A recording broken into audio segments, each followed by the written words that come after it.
Ginseng and Friends, and this is American Ginseng, Chinese Ginseng, Eleuthero. Oh, there they are. American Spikenard and Wild Sarsaparilla, all in the Araliaceae family.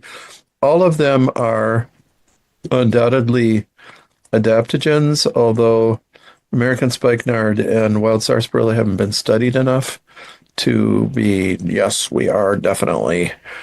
But anybody who's used American spikenard would know that it is. And wild sarsaparilla can be used as a substitute for American ginseng, so it undoubtedly is too.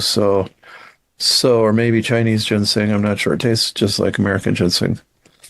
All right. And Phyllis has a lot of personal background with American ginseng, and hopefully you're going to tell some of your stories. That's kind of what you got you going. Your dad taking you out in the woods to hunt ginseng, and Yeah, that was your traditional family occupation kind of for it several was. generations, for many generations perhaps.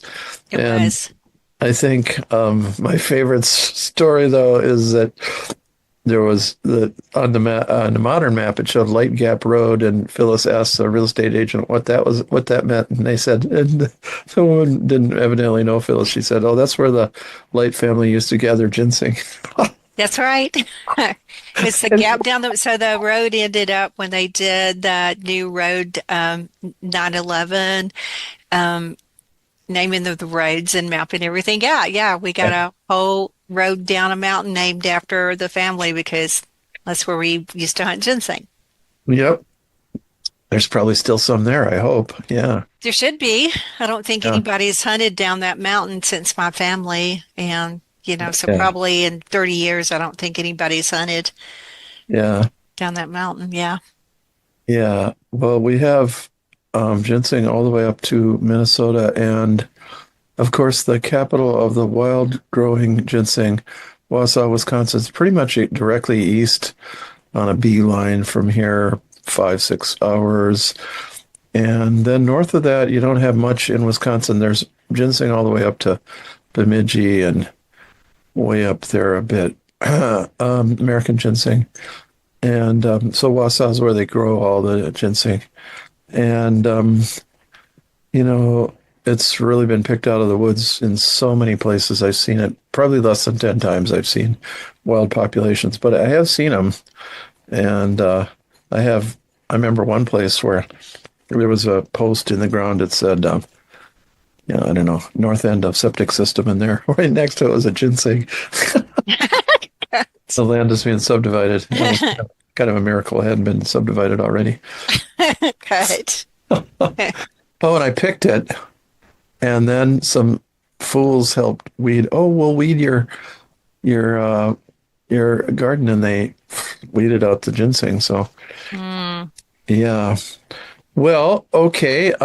Let's hear your stories about American ginseng. Gosh, I started with my the Light family when which was my dad, my grandfather, two of my grandfather's sisters, three of my dad's brothers. I mean, so like this was a big family affair. And if we were going ginseng hunting, there'd probably be seven or eight of us, Hmm. all kind of spread out, going down looking for ginseng. My grandfather carried a ginseng hoe because it was like pointy on one end and a short, very sharp blade on the other, Hmm.